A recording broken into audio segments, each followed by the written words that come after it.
जरा सोचिए, समाज कल्याण की जो स्कीमें होती हैं वो एक बहुत बड़े, बहुत पावरफुल इंजन की तरह हैं।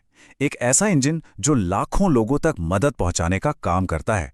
अब इस इंजन को अगर सही से चलाना है तो जाहिर है एक बहुत ही सटीक खाका, एक परफेक्ट डिजाइन तो चाहिए ही होगा। तो फिर सवाल यही उठता है ना, कि आखिर इतनी बड़ी बड़ी इतनी कॉम्प्लेक्स वेलफेयर स्कीम्स को मैनेज कैसे किया जाता है। कैसे यह पक्का किया जाता है कि मदद सही में उन लोगों तक पहुंचे जिन्हें इसकी सबसे ज्यादा जरूरत है। इस मुश्किल पहेली का जवाब हमें मिलता है 1930 के दशक में एक बहुत ही ब्रिलियंट दिमाग वाले इंसान लूथर गुलिक से। उन्होंने एक ऐसा फ्रेमवर्क तैयार किया जो आज भी उतना ही कारगर है, और इसका नाम है POSDCORB। ये वो शक्तिशाली खाका है जो आज भी पब्लिक एडमिनिस्ट्रेशन को रास्ता दिखाता है। तो चलिए आज इसी कमाल के इंजन के पुर्जे पुर्जे को समझते हैं। ठीक है, तो आज हम क्या क्या देखने वाले हैं।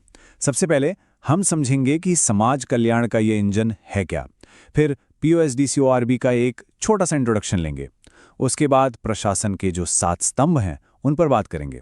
फिर देखेंगे कि ये सब मिलकर एक सिस्टम की तरह कैसे काम करते हैं।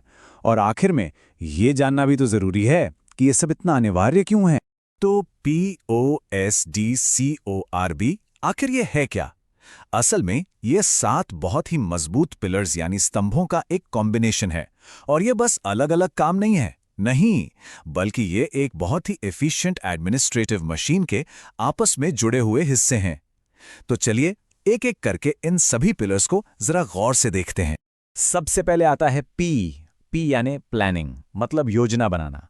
और ये तो हम सब जानते हैं कि किसी भी काम की सफलता के लिए प्लानिंग ही तो बुनियाद है। प्लानिंग का मतलब है काम शुरू करने से पहले एक बिल्कुल साफ साफ रोड मैप तैयार कर लेना। जैसे मान लीजिए अगर कुपोषण से लड़ना है तो हमारे प्लानिंग में ये तय होगा कि किन बच्चों पर फोकस करना है, हमारा न्यूट्रिशन का गोल क्या है, और सबसे जरूरी उन तक खाना और हेल्थ केयर पहुंचेगा कैसे। प्लानिंग तो हो गई।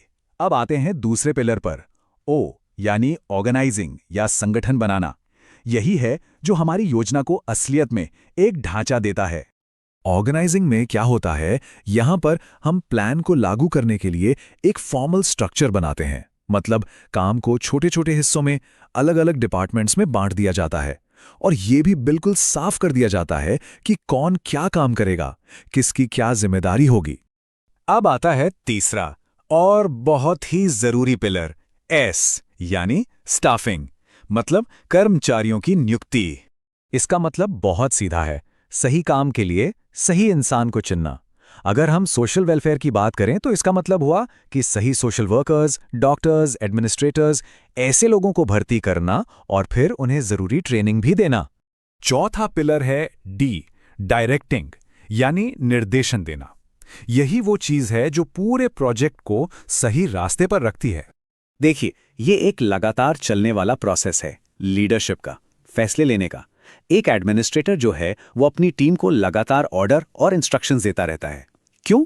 ताकि ये पक्का हो सके कि पूरी मशीनरी, पूरा सिस्टम अपने गोल की तरफ ही आगे बढ़ रहा है। तो देखिए, हमारे पास प्लान है, स्ट्रक्चर है, टीम भी है और डायरेक्शन भी।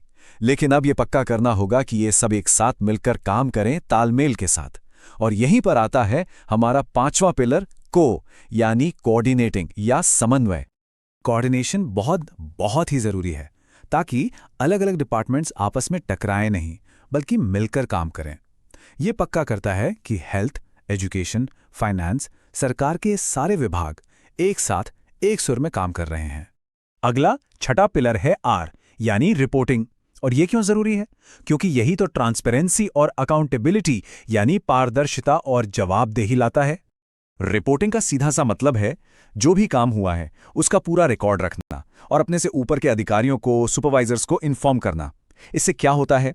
इससे सबको पता चलता है कि पैसा कहाँ खर्च हो रहा है, फायदा किसे मिल रहा है और रास्ते में मुश्किलें क्या आ रही हैं।